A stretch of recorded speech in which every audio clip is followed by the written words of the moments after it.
On this episode of WTF, we're going to talk about the advantages of adding alcohol to ice cream.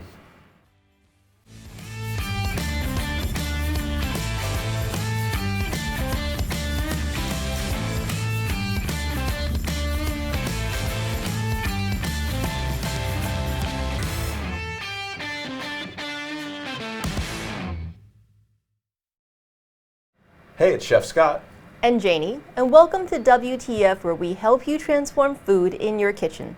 So remember to subscribe and stick around for our weekly giveaway. This week we are talking all about how do you add alcohol to ice cream, and more importantly, why would you want to do that? Scott, let's talk about first, what is the effect of when you add alcohol to ice cream? So other than flavor, adding alcohol to ice cream is going to lower the freezing point. Alcohol freezes at a very low temperature, where water's at 32. Pure alcohol's at -7 or 173. So big difference there. But if you find that right ratio, you can actually make your ice cream more scoopable at lower temperatures. So like a home freezer temperature's at 0, you can make it really perfectly scoopable there while adding the alcohol, while adding all that flavor and making a great ice cream. Yeah, that sounds really great. And I know we have 3 recipes to share today about that's going to be really fun for adding alcohol to ice cream, and you're making it more scoopable, and that sounds great. Are there any disadvantages to adding alcohol to ice cream? So in depressing that freezing temperature, you're also making it melt faster and at different temperatures. So we have to find something to add that's going to help prevent that or hold on to the shape, so it's not just completely melting the second you get it out of the freezer. All right, and what did you find really worked in order to prevent that melting or help with the melting? So Polysorbate 80 is an emulsifier, super emulsifier, and what that does is it helps maintain the shape.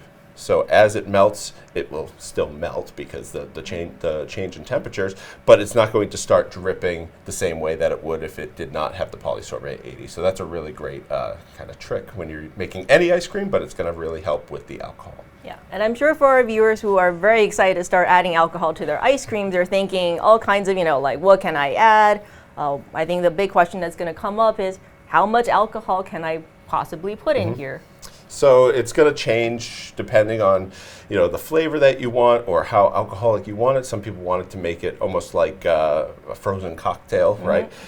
But the higher you go, the more difficult it's going to be. So depending on the type of alcohol, the proof, right? So if we're doing something that's 80 proof, let's say bourbon or rum, it's going to be a little bit more difficult. Maybe we can go around 10 to 15%. If we're going with something like a limoncello, we can go up to that 20%. But really it's where you find the flavors the best and where you're scooping it and it's not, completely soupy in the freezer. Okay, and I know we have a demo here today. What are we demoing? So we're just going to go through the basis of making an ice cream and when to add the alcohol and why you would add it at that point.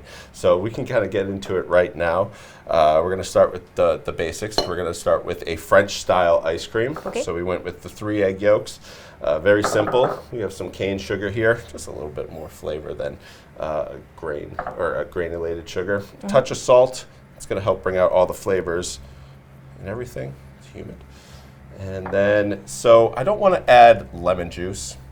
I am adding the limoncello, which does have some acid, but if I add a lot of lemon juice, I'm working with eggs, which are protein, and then I'm also working with cream and milk, which have proteins in them, and when a lot of acid is introduced, you're going to make ricotta cheese, pretty much. So I'm going to add in just the zest of half of a lemon. So I want to bring out that nice bright flavor. I am going to strain those out because I don't want any extra texture in it. But just know that the more acid that you're going to add could affect the texture of your ice cream. Yeah. So adding the zest is a great way to get that flavor, those oils out of the zest, and you don't have to worry about ruining it. So. Yeah. So like a while ago, we did an episode that's an ice cream primer, in which case we showcased how to do like an American style, French style, and a frozen custard.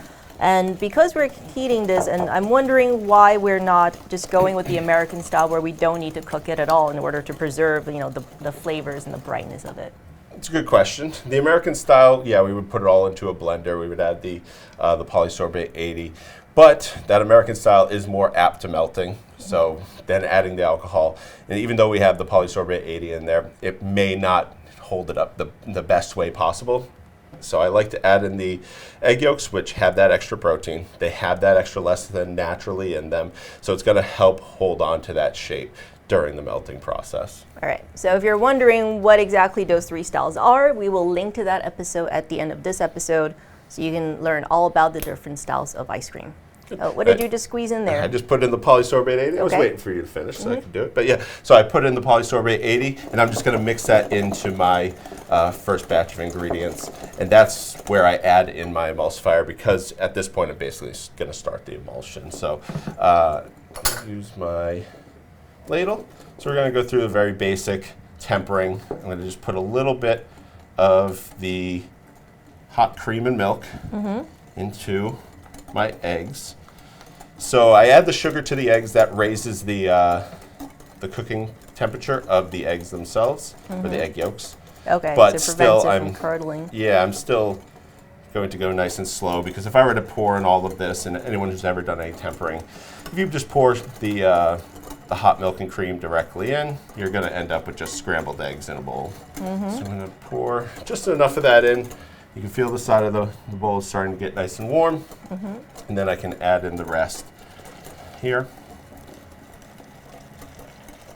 Now, what I would do is I could take this, I could put it back into the pan and cook it very slowly until it reaches what's known as nappe, which is just a slight thickening of the proteins. That's when I would allow it to cool, and then I can add in my limoncello. Okay. If you do it right now, it's totally fine, but you're not going to get that same kind of body out of the ice cream because the proteins haven't been cooked to the correct temperature.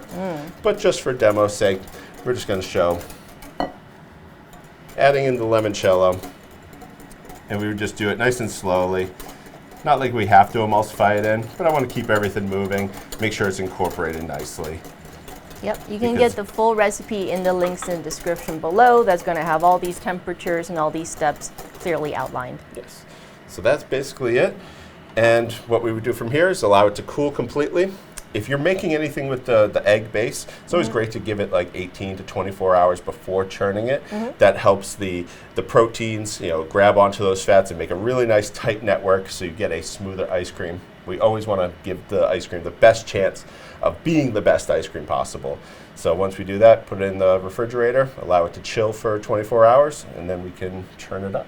Okay, well, we're going to be right back with our taste test of the limoncello ice cream, as well as 2 other delicious ice creams, the eggnog and the bourbon butter. Pecan. Pecan. All right, we cannot wait to dig into these ice creams, but first I have to talk about this week's giveaway, which will be a jar of the Polysorbate 80 so that you can get started making alcoholic ice creams. And in order to enter to win, just leave in the comments below what you think your favorite Boozy ice cream would be. We can't wait to hear. I'm sure there's going to be a lot of great stuff coming out.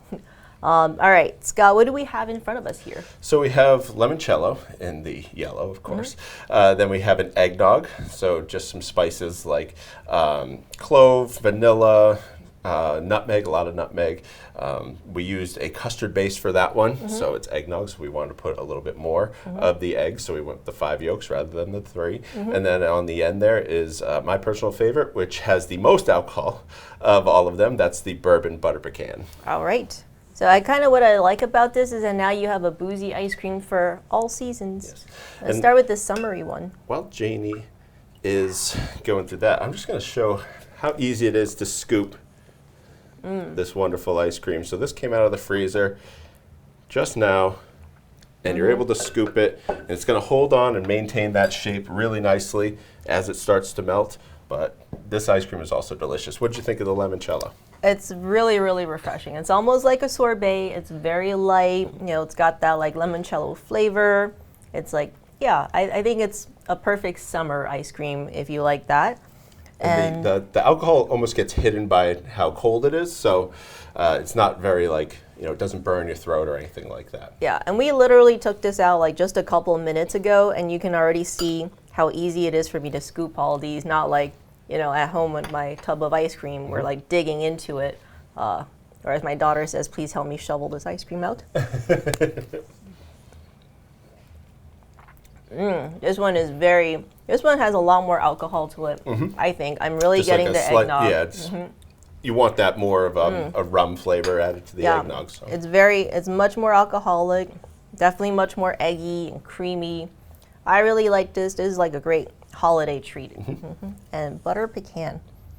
How much ice cream is in this one? I mean, alcohol. I know you said. That's around that, 15 to 20% of a higher alcohol. So that one is definitely going to be the hardest to keep frozen, but it's going to hold and maintain that shape a lot better. And with the polysorbate, we didn't really talk about the usage ratio, but it can go anywhere from, 0.1% to 0.5 of the total weight. So the more hold you want, the higher you go. If you're noticing I could use a little bit more, stability in this, you can go all the way up to that 0.5. Anything higher than that might just be too much for like the texture of the ice cream. But yeah, that 0.5 is going to be like perfect. Yes. So these are absolutely delicious. I love this bourbon maple butter, and it's all delicious.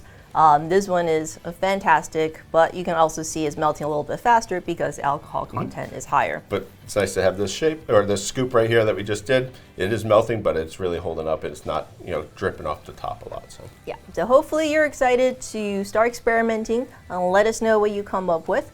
So until next week, from here in the Modernist Pantry Test Kitchen, I'm Janie. And I'm Chef Scott.